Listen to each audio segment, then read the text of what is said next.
Good day, it's Rowena List from GettingItTogether.ca, and today I'd like to chat with you about the gentle art of Swedish death cleaning, demystified. I'm going to demystify what that means because it's the rage everywhere right now and everybody's talking about it, and people are asking me, well, so Rowena, what do I do? Do I just get rid of everything? How do I know how much stuff I'm going to need before now and when I die? How do I know when I'm going to die? Of course, nobody has that answer.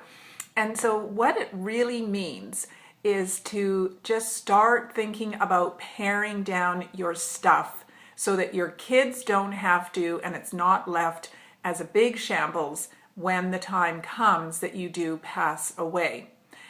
Now, the key is you don't want to start with photos or papers, like love letters or things like that, because you get all caught up in all the memories and it takes a lot of time to go through those things. And so then you can get kind of hung up thinking, okay, this is just going to take forever to do the Swedish art of death cleaning.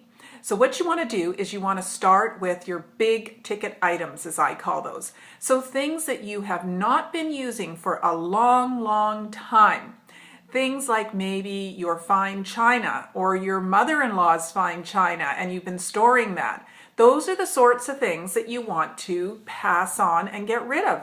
And don't keep them for the someday, maybe I might need them or maybe my kids want them.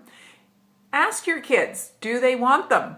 And if they don't, then it's time to pass those things on and pass them on with love so that then somebody else isn't having to do it when you're no longer here.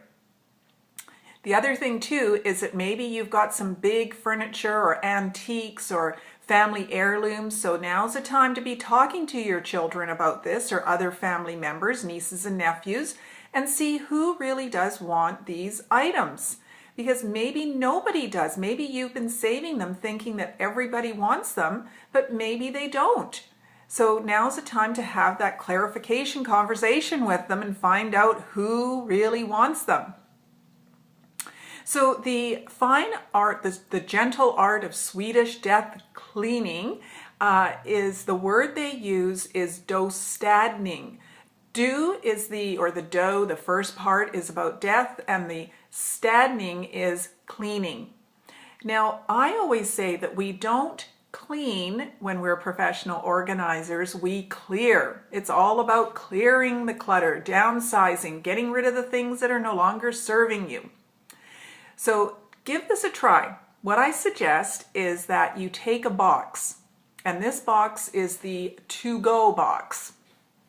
And in that box, you put one thing in a day that is no longer serving you, that you don't want, that you're not using, and that's just collecting dust and taking up space. So can you do that for me? I think you can.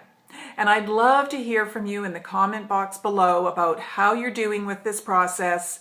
And let's just say that you're not going to get rid of everything before you pass away. But if you can get rid of the majority of the things that aren't serving you, then that would be serving your family.